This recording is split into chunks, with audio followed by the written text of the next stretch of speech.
Sudah, Pak. Coba. Sudah jelas ya. Mohon saya di ya. Untuk absensi hari ini melalui Zoom karena sudah share cam.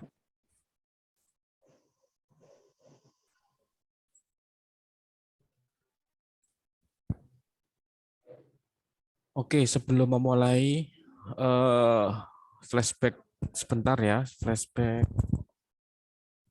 terkait materi yang sudah Bapak berikan dari awal sampai hari ini. Apakah ada yang ditanyakan? Atau mungkin dari kalian ada yang belum mengumpulkan ujiannya ya?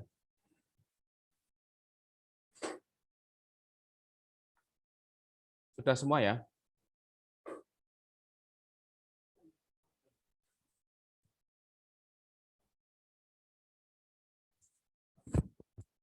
Sudah dikumpulkan semua?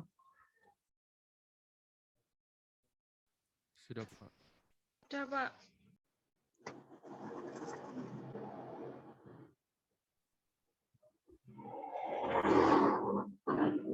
Apakah ada yang kita perlu diskusikan untuk pertemuan kemarin? Kalau kemarin kita membahas karena kita perkuliahan pengadaan barang dan jasa dan kebetulan ceritanya kan kontrak perkuliahan yang Bapak berikan kemarin kan karena di tengah-tengah ada perubahan terkait undang-undang. Jadi kontrak perkuliahan yang Bapak berikan kemarin ada perubahan karena memang peraturan itu terus berubah. Jadinya Bapak sesuaikan dengan peraturan tertentu. Dan ketika ada peraturan baru itu muncul, maka peraturan lama itu menggantikan peraturan terbaru. Itu dasar hukumnya seperti itu. Jadi makanya untuk tugas-tugas yang kemarin Bapak suruh untuk merekap. Jadi kalian paham, minimal paham apa yang akan dilakukan ketika kita akan mulai melakukan proses lelang. Nah, untuk pada kesempatan ini, Bapak harapkan kita mungkin banyak berdiskusi dan akan Bapak coba praktekkan gimana sih kalau kita akan mengikuti lelang, apa hal-hal yang harus pertama kita lakukan, apa yang harus kita lakukan untuk mengikuti lelang pada LPSE. Nah, pada kesempatan ini akan Bapak tunjukkan supaya kalian nanti paham. Walaupun kemarin sampai dengan perkuliahan hari ini itu kita membicarakan terkait materi bagaimana prinsip pengadaan, apa aja metode pengadaan dan sebagainya. Nah, minimal kalian ada bekal sedikit yang nanti kita coba untuk aplikasikan hari ini. Oke, saya share screen dulu untuk materi hari ini.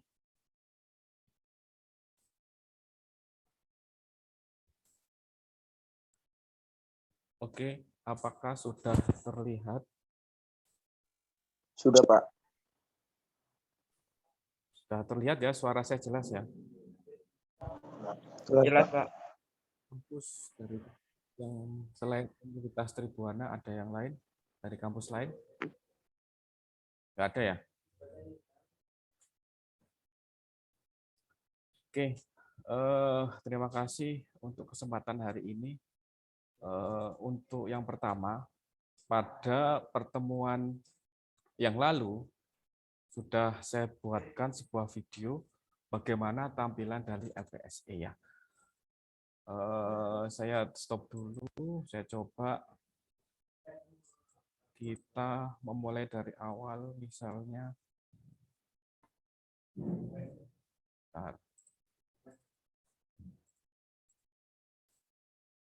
ketika kita akan memulai suatu akan mengikuti tender. Misalnya, hal yang pertama kalian lakukan adalah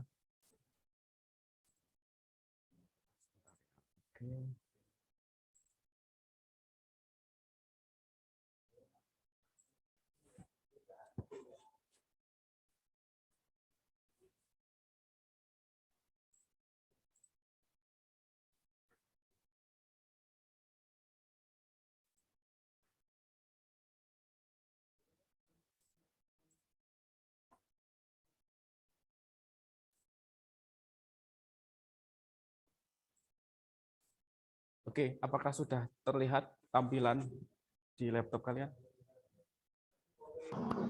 Sudah, Pak.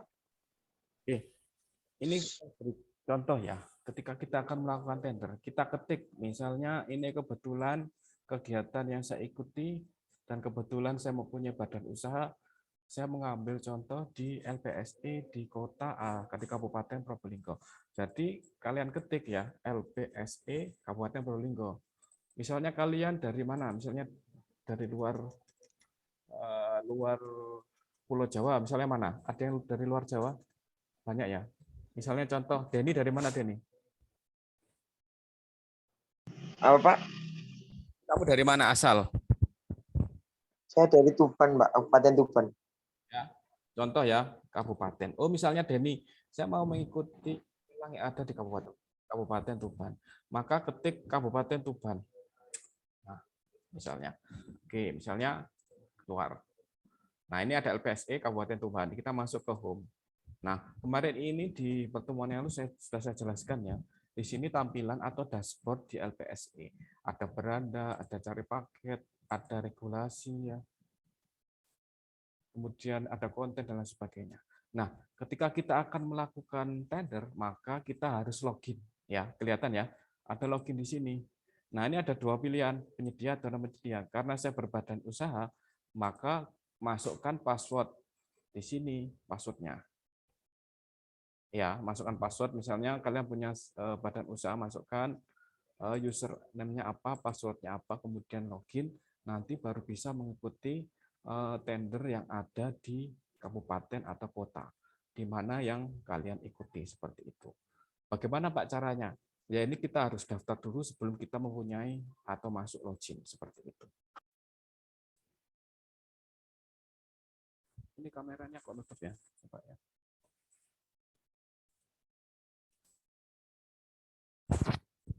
Masih terlihat enggak tampilannya? Hilang, Pak. Sudah terlihat enggak? Hilang, Pak.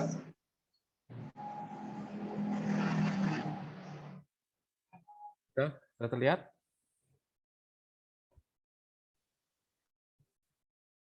Belum, Pak. Masih hilang. Belum, Pak.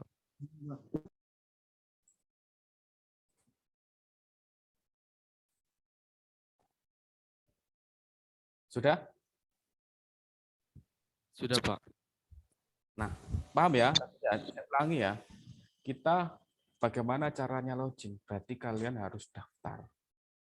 Kalau kalian nanti mungkin setelah lulus kuliah kalian punya badan usaha, maka bagaimana bisa mengikuti tender? Sudah dijelaskan ya di Perpres yang lama ataupun yang terbaru bahwa kalian harus daftar di LPSE. Kemudian data perusahaannya harus dimasukkan semua secara online. Misalnya contoh saya mengikuti di Kabupaten Probolinggo. Saya ketik Kabupaten Probolinggo. Oke. LPSE ya. Jadi depannya tulis LPSE. LPSE Kabupaten Probolinggo. Oke, ini sudah ketemu, kita masuk home-nya. Nah, di sini ada tampilannya sama ya. Karena kalau kita sudah terintegrasi secara nasional, maka bisa mengikuti tender di seluruh nasional. Baik itu di Kalimantan, Sumatera, dan lain sebagainya. Nah, kita daftar dulu di sini. Ini CV saya, kemudian kita masukkan passwordnya.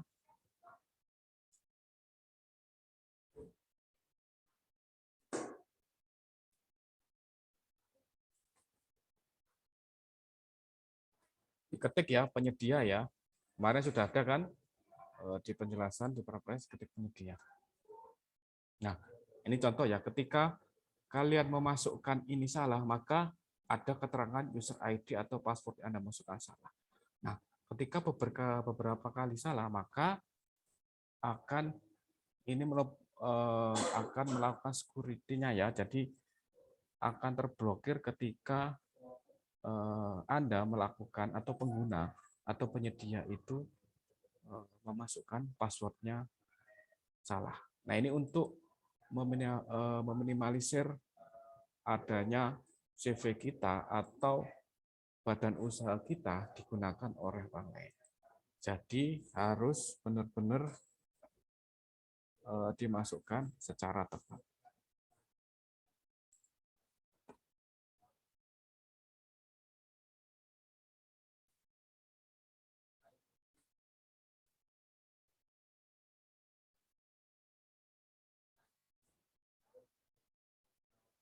Oke, sampai sini kira-kira paham ya?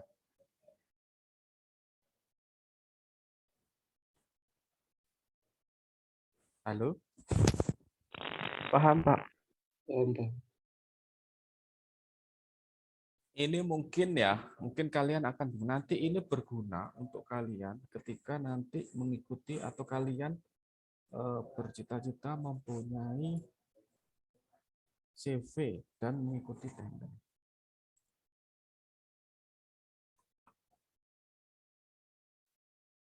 Sebentar saya login dulu. Ini karena internetnya agak sedikit down.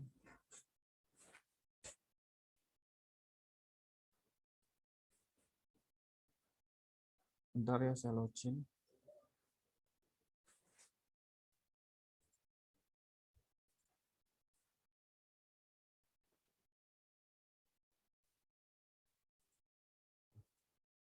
Oh, nggak bisa ya.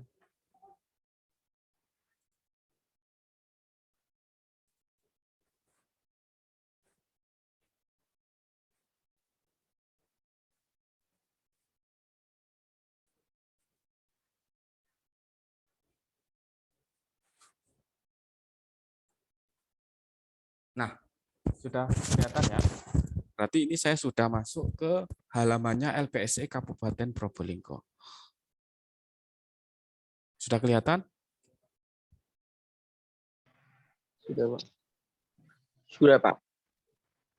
Di sini banyak sekali tampilannya. Nah, di sini adalah history ya, history kegiatan yang diikuti mulai tahun kita mendaftar, mulai tahun kita mengikuti LPSI. Nah, ini beberapa kegiatan yang sudah kita lakukan. Nah, di sini ada sebelah kanan adalah tahapnya. Oh, berarti ya kalau di sini tendernya sudah selesai. Nah, di sini ada data penyedia yang yang Bapak jelaskan tadi. Di sini ada perusahaan atau CV kalian, misalnya sini jelas mulai ada identitasnya, mulai identitas perusahaan, kemudian izin usahanya, ada aktenya, semua harus diupload di sini. Kemudian ada pemiliknya, ada pengurusnya. Yang terpenting ada tenaga ahlinya, pengalamannya tadi, sampai dengan integrasi. Berarti kalau integrasi ini berarti bisa digunakan di seluruh nasional. Baik itu, oh misalnya saya di Kalimantan, saya ingin mengikuti tender di Kalimantan, itu bisa. Pokoknya sudah terintegrasi. Nah, yang mau jelaskan, yang mau Bapak jelaskan di sini adalah ketika kita sudah mengikuti lelang, nah metode lelang itu kan ada berapa kemarin? Ada pengadaan langsung, ada metode lelang umum. Nah, yang saya jelaskan di sini ketika mengikuti lelang, baik itu metode lelangnya apapun, nanti itu ada namanya kerangka acuan kerja atau KAK atau yang disebut dengan TOR. Nah, TOR di sini berfungsi untuk guideline atau petunjuk mau apa kalian. Nah, di situ saya contohkan di sini contoh KAK-nya tadi. Nah, di sini ada namanya kerangka acuan kerja. Nah, berarti di sini adalah yang harus kalian kerjakan. Nah, kebetulan kegiatan yang pada yang dicontohkan ini adalah bergerak di bidang konsultasi. Nah, kalau kita berbicara masalah pelelangan, itu kan macam-macam. Ada pelelangan barang dan jasa, ada jasa apa? Konstruksi, ada jasa konsultasi. Nah, di sini saya jelaskan sebagai contoh adalah jasa konsultansi. Nah, jasa konsultasi ini sebenarnya sama aja, namanya kerangka acuan. Di sini ada namanya program, ada kegiatan, kemudian ada nama paket pekerjaan. Nah, sini ada anggarannya misalnya. Terus ada jenis kontrak. Nah, kemarin kan sudah ya, jenis kontrak itu ada berapa aja jenis kontraknya. Coba kalian lihat lagi di Perpres yang terbaru. Nah, di sini isinya adalah ada namanya latar belakang. Jadi kegiatan ini kenapa sih diadakan? Nah, ini dituangkan di dalam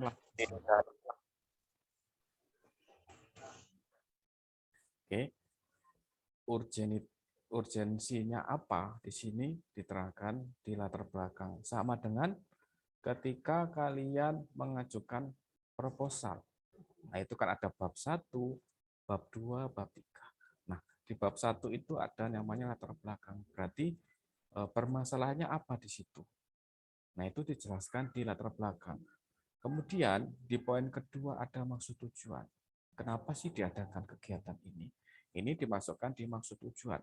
Misalnya di sini kegiatannya adalah contohnya jasa konsultasi analisis skema bisnis kerjasama pengusahaan tempat peristirahatan jalan tol Kabupaten Probolinggo. Jadi di sini kegiatannya nama pekerjaan ini. Nah, tujuannya apa sih kegiatan ini? Nah, maksudnya ini dituangkan di poin kedua. Maksudnya adalah bagaimana sebagai pedoman dan dalam mengadakan skema bisnis. Jadi kalau kalian tahu jalan tol tahu ya, di situ kan ada namanya rest area. Ya, benar ya?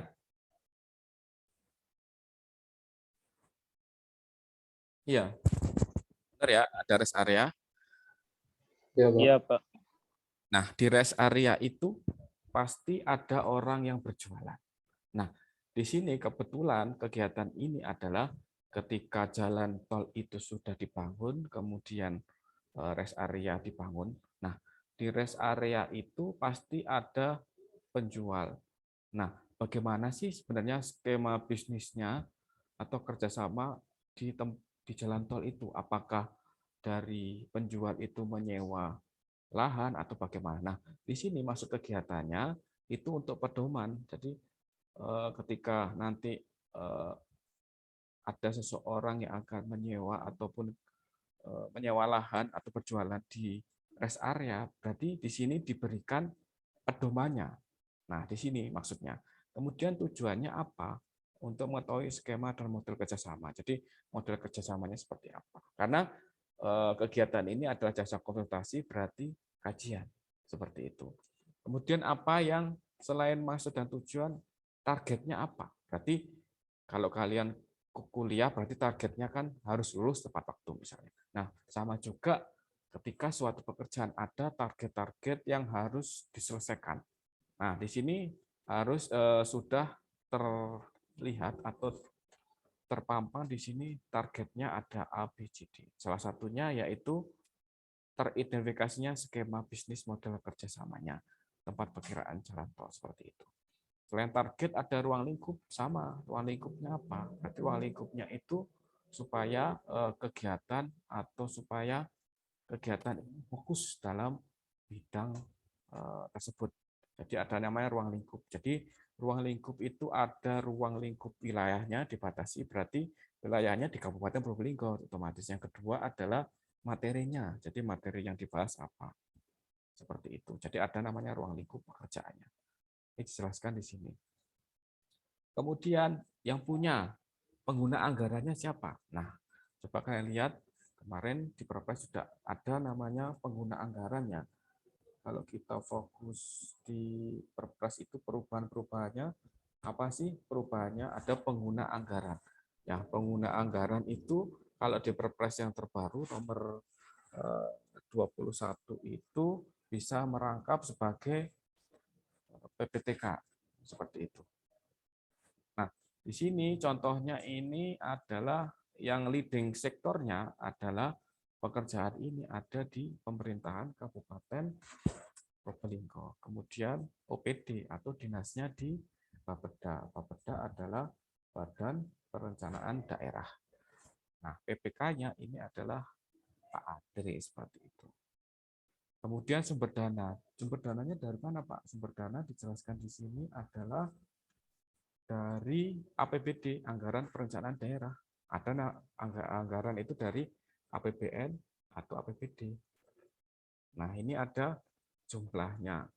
Total biaya itu berapa nilainya. Ada harga, nanti ada namanya harga perkiraan sendiri. Bagaimana nanti menyusun RAB, tapi belum ya. Di sini masih Bapak jelaskan untuk ini loh, ada yang kemarin yang menanyakan ini loh tampilan dari kerangka acuannya seperti ini. Oke.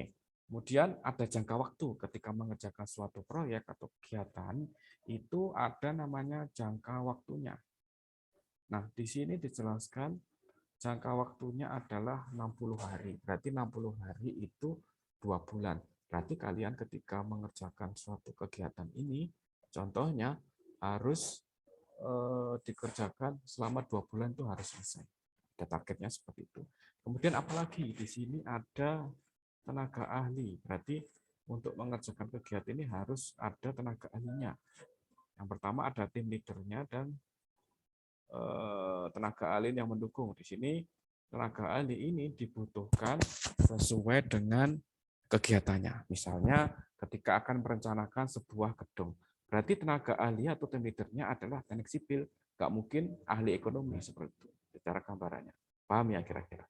Jadi di sini ada tenaga ahli.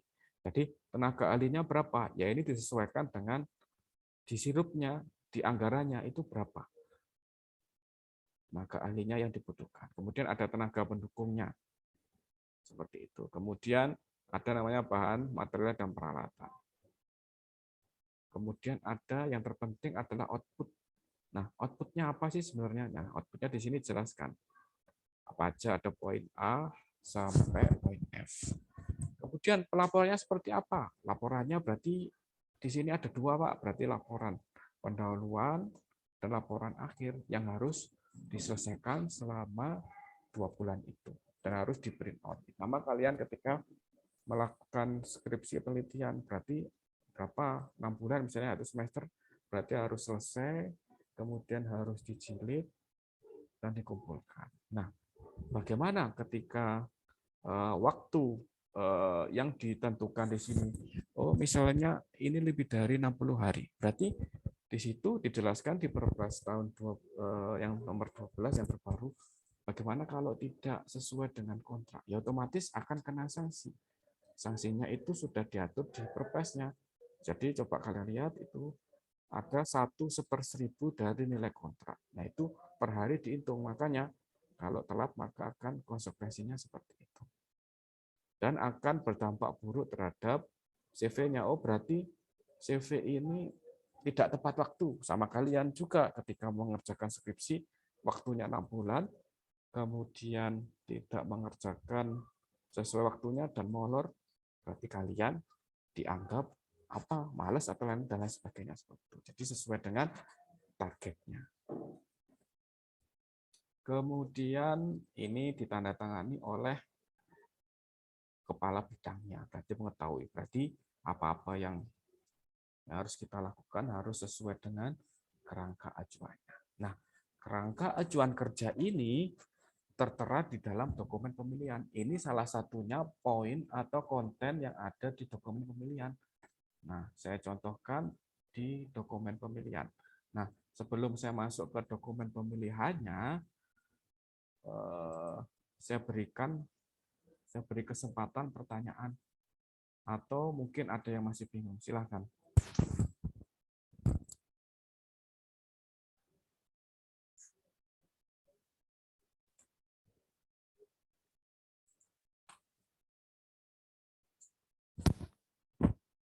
Ada pertanyaan?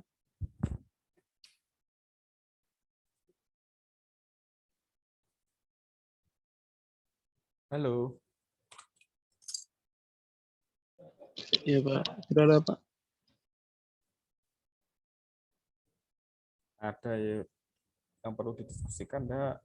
Penjelasan harusan, silakan.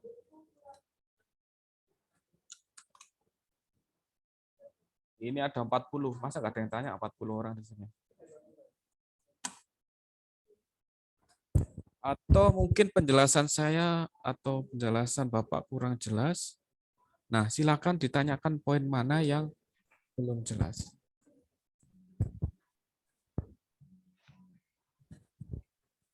Oke, saya ulangi ya. Saya ulangi komprehensif dari awal. Runtutannya. Ketika kalian mengikuti perkuliahan pengadaan barang dan jasa, itu kemarin kalau di awal itu kita membuat kontrak perkuliahan. Nah, kontrak perkuliahan itu ada namanya satuan acara atau SAP atau pertemuan yang harus saya ajarkan. Nah, tahap-tahapannya ketika mengikuti lelang, berarti kalian harus mengetahui kebijakan atau aturan. Nah, aturan itu berubah-ubah. Nah, ketika ada perpres yang baru, maka harus disesuaikan. Nah, yang berubah mana? Makanya tugas kemarin saya suruh mengumpulkan matrik mana yang berubah. Nah, itu kalian harus pahami dulu sampai sini. Nah, di sini pada bahasan ini bukan cuma teori yang saya berikan. Jadi tadi coba praktek bagaimana hari ini kalau kita mengikuti lelang. Nah, tahap pertama berarti kita harus tahu informasi di pemerintah di kabupaten atau kota mana yang akan melaksanakan tender. Bagaimana cara mengetahuinya? Ya tadi kita mengetahui dengan kita mencari di LPSE mana-mana yang sesuai dengan spesifikasi, yang sesuai dengan badan usaha kita. Oh, misalnya kalau Bapak punya di bidang konsultansi, berarti spesifikasi CV adalah di bidang konsultasi kajian. Bagaimana kalau saya menggarap bidang konstruksi, otomatis tidak sesuai dengan kualifikasi seperti itu. Nah, ini hari ini contohnya dari kerangka acuan. Nah, itu kerangka acuan itu di-download ketika kalian sudah mengikuti lelang dan sudah masuk di daftar pendek. Daftar pendek itu ada namanya metode lelang secara umum. Nah, secara umum misalnya yang mengikuti kegiatan misalnya di Kabupaten Probolinggo itu yang mengikuti itu ternyata pesertanya atau jumlah penyediaannya itu ada 10 ya. Nah, ada 10 itu diseleksi dengan seleksi administratif. Nah, seleksi administratif maka didapatkan misalnya dari 10 yang memenuhi administrasi, yang memenuhi kualifikasi ada 5. Nah, 5 ini nanti bisa mendownload dokumen pemilihan. Nah, nanti kita berperang di dokumen teknis dan dokumen tadi sudah yang pertama kan administrasi, tadi sudah kepilih yang sesuai dengan kegiatan ini, sesuai dengan speknya. Nah, dari 5 ini nanti pilih mana nanti pemenangnya. Kan kemarin sudah ya tahapan lelang itu mulai dari prakualifikasi sampai dengan penandatanganan kontrak. Nah, tahap ini, tahap penjelasan KAK ini adalah masih di tahap seleksi, masih seleksi. Nah, seleksinya nanti ada penawaran harga dan penawaran teknis kedua. Ini masih di tahap ini. Nah, kemarin ada yang bertanya, Pak, dokumen KAK itu seperti apa? Nah, ini saya jelaskan satu persatu, walaupun nanti itu masih banyak rangkaiannya yang memang harus dipelajari. Nanti bagaimana menghitung tenaga ahli itu poinnya bagaimana? Bagaimana menghitung poin pengalaman perusahaan itu banyak sekali. Jadi, satu persatu Bapak jelaskan di yang terpenting dulu dari tahapan lelang ini. Jadi harus memahami kerangka acuan. Nah, sama halnya ketika panduan skripsi, berarti hurufnya harus seperti ini, misalnya harus disilit seperti ini. Nah, seperti itu gambaran secara umum. Oke, paham ya? Paham enggak kira-kira? Paham, Pak. Iya, Pak. Oke, sebelum saya melanjutkan di dokumen pemilihan, jadi kerangka acuan analisis ada kerangka acuan kerja tadi itu ada dalam dokumen pemilihan. Nah, sebelum masuk ke dokumen pemilihan, silahkan ada yang ditanyakan boleh seputar atau yang kemarin atau silahkan yang belum kalian ketahui. Beri kesempatan. Mau saya panggil aja. Saya, Pak. Hidupkan kameranya ya. Ya, dari saya, Pak. Satu-satu. Oke, Ignatius. Baik, terima kasih, Pak. Saya mau bertanya terkait apabila semua peserta yang mengikuti tender itu persyaratannya itu semuanya sama. Nanti di penentuannya bagaimana, Pak? Apakah ada jalur alternatif lain atau bagaimana, Pak? Maksudnya sama seperti apa? Coba diperjelas. Misalkan untuk pengumpulan berkas ataupun persyaratan-persyaratan lainnya itu untuk misalkan untuk diseleksi itu semuanya persyaratannya sama.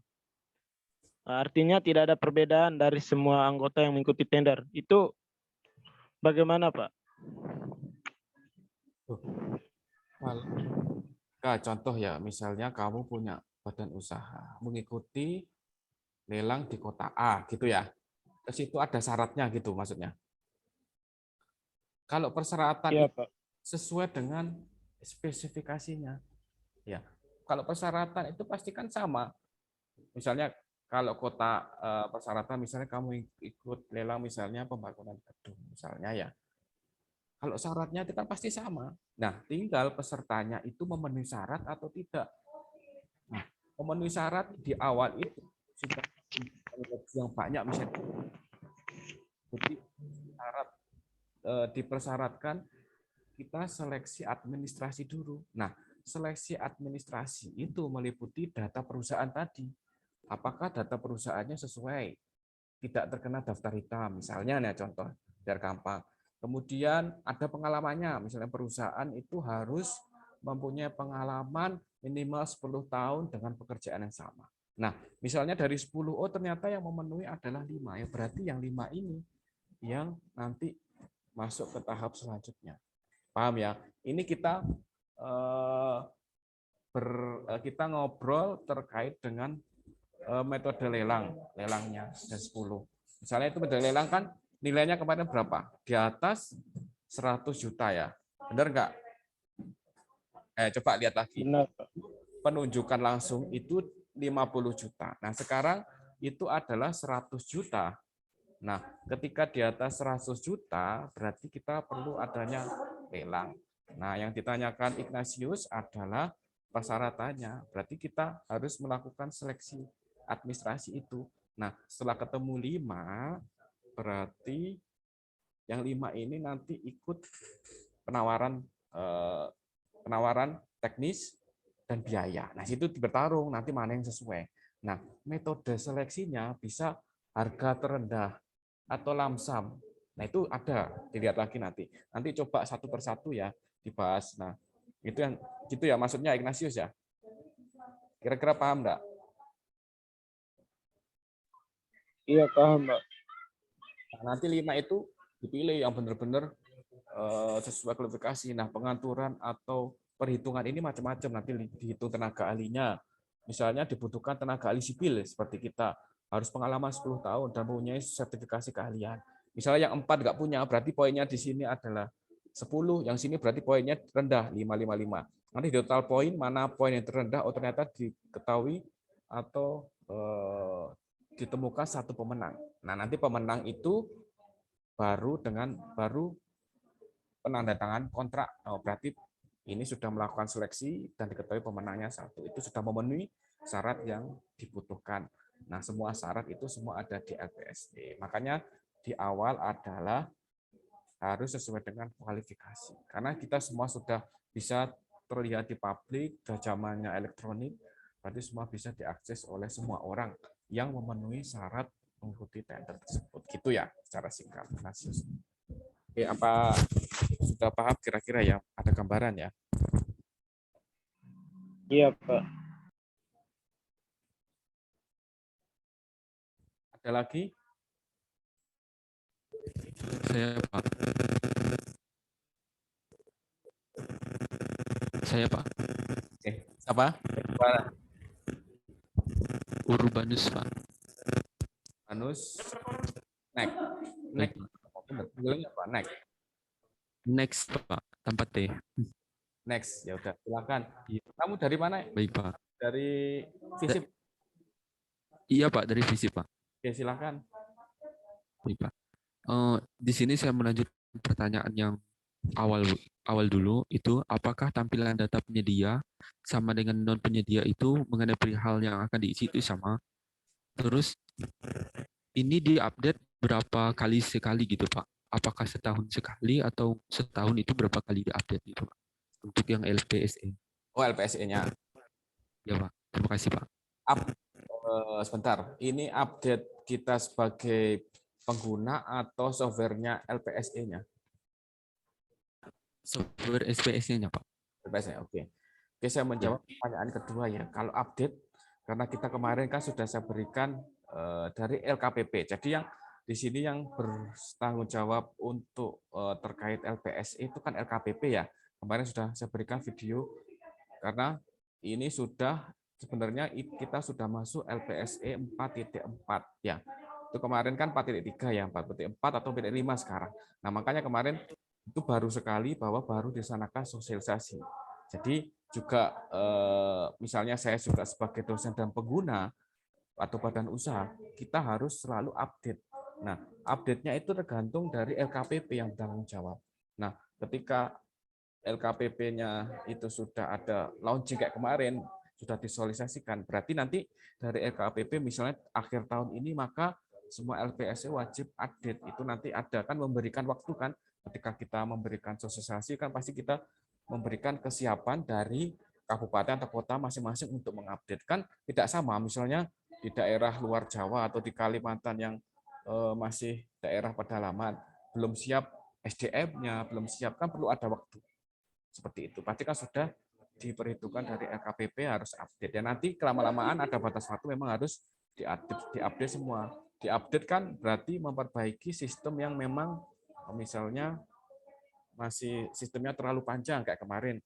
Ada updatean misalnya ini terkait dengan peraturan, berarti update memang peraturan yang sebelumnya itu ternyata bulat misalnya, terlalu panjang administrasi. Makanya ada Perpres yang terbaru untuk menggantikan Perpres yang lama, jadi lebih simpel seperti itu. Maksudnya seperti itu. Ya gitu ya. Yang kedua tadi ya. Yang pertama apa tadi? Pertanyaannya. Ya Pak. Yang pertama itu, apakah tampilan data penyedia sama dengan non penyedia itu mengenai perihal yang akan diisi itu sama Pak? Oke. Nah, ini kebetulan hari ini tadi tampilan penyedia ya. Jadi tampilan penyedia Ya Pak. memang kebetulan saya juga mempunyai CV, jadi saya tampilkan penyedia. Jadi secara intinya atau secara garis besar, tampilannya sepertinya sama, tapi hanya perbedaannya adalah pengguna dan penyedia. Nanti mungkin karena tampilan non penyedia harus punya akun ya. Jadi kalau nggak punya akun saya nggak bisa menyetopkan. Kebetulan akun itu badan usaha. Nanti coba nanti saya sharing, kalau boleh saya pinjam akun. Karena akun itu nggak bisa kita berikan serta-merta ke orang lain. Nah nanti kalau dipergunakan bagaimana? Misalnya data kita dihapus. Nah seperti itu. Makanya nanti coba nanti Bapak tampilkan bagaimana sih tampilannya. Mungkin secara umum hampir sama, karena di situ juga kalau tampilan dari penyedia maupun dari penyedia, yang penting itu menjelaskan ya sama kayak tadi, ada datanya, ada kegiatan yang sudah ada historinya. Nah, fungsinya apa? Saya tekankan di sini ada histori. Nah, histori di sini nanti untuk penilaian salah satunya tadi sudah Bapak sampaikan. Oh, CVA ini ada historinya pernah mengerjakan di kota ini. Nah, itu ada perhitungan tersendiri. Itu menjadi poin. Nanti mungkin ya, minggu depan ya semoga waktu kita cukup. Bagaimana sih itu tenaga ahli? Misalnya, saya tenaga ahli utama. Bagaimana kiat-kiat supaya lolos tender? Salah satunya adalah kita memberikan tenaga ahli yang sesuai dengan spek.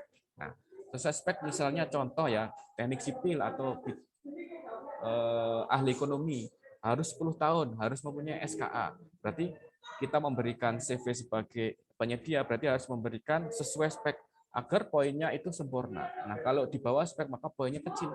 Nah, itu nanti ditambah, itu nanti dikalkulasi mulai dari tenaga ahlinya cocok enggak, kemudian pengalamannya banyak enggak.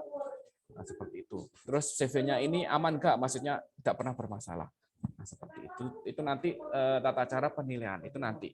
Nah, hari ini masih kerangka, ini masih sebagian aja. Nanti masih banyak yang perlu kita pelajari. Nah, misalnya nanti dalam penyampaian Bapak kurang terkait harusnya memang satu semester memang nggak cukup ya, memang harus ada aplikasi, ada harus praktik. Jadi misalnya satu semester ini kurang ya ada materi yang belum tersampaikan, nanti Bapak coba saya berikan di video seperti itu misalnya.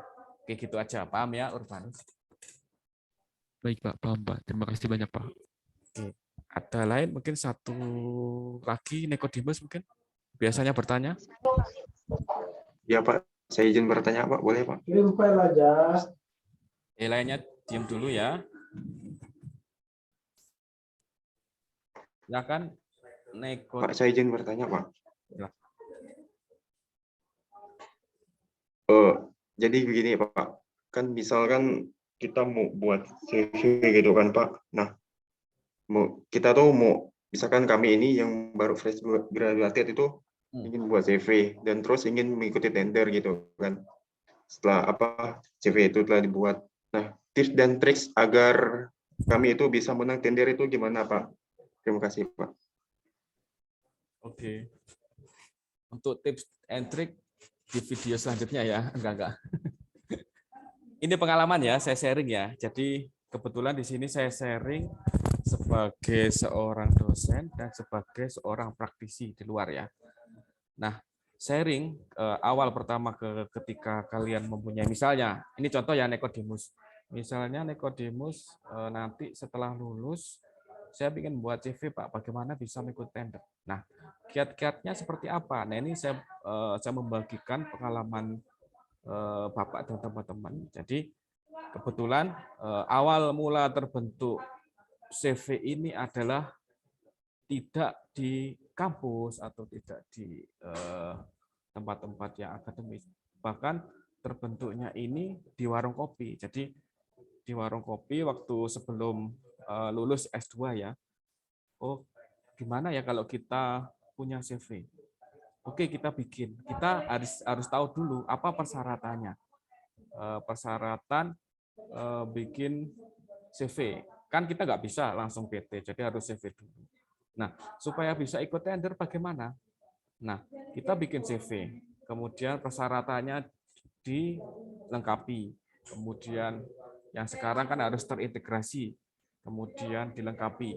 Nah, kalau awal pasti kan nggak punya pengalaman. Ya, gitu ya. Kalau nggak punya pengalaman, berarti ketika ikut tender kan nggak bisa. Nggak ada pengalaman. Ada syaratnya, harus pengalaman 10 tahun. Bagaimana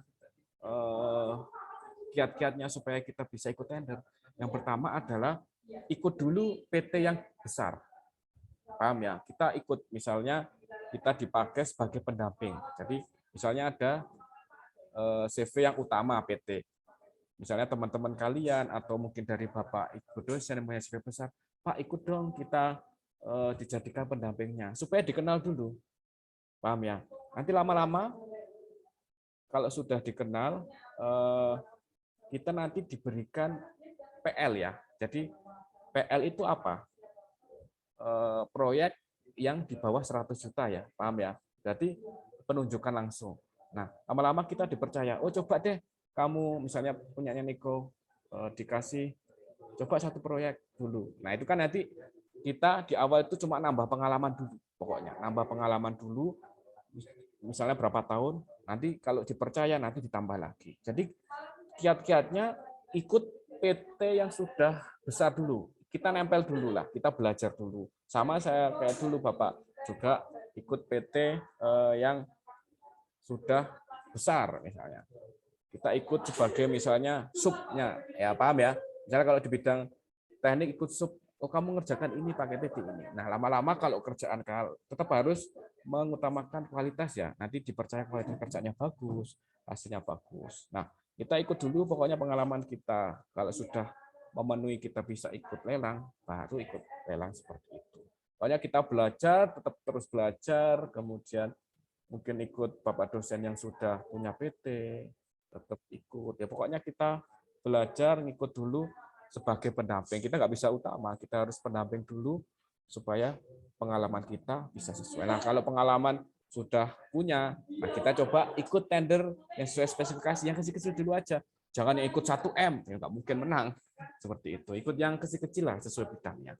Kita lihat dulu, oh belajar juga di KAK-nya itu. Nah, habis ini mungkin minggu depan aja ya, di dokumen pemilihan itu ada kiat-kiatnya nanti supaya menang secara teknis ya.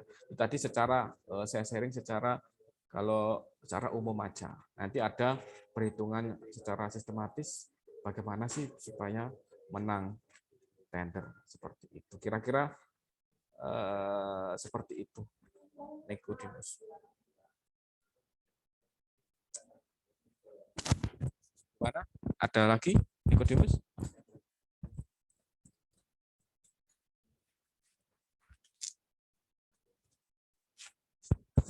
Halo.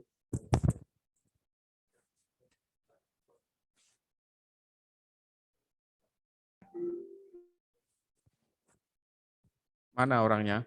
Mana anaknya?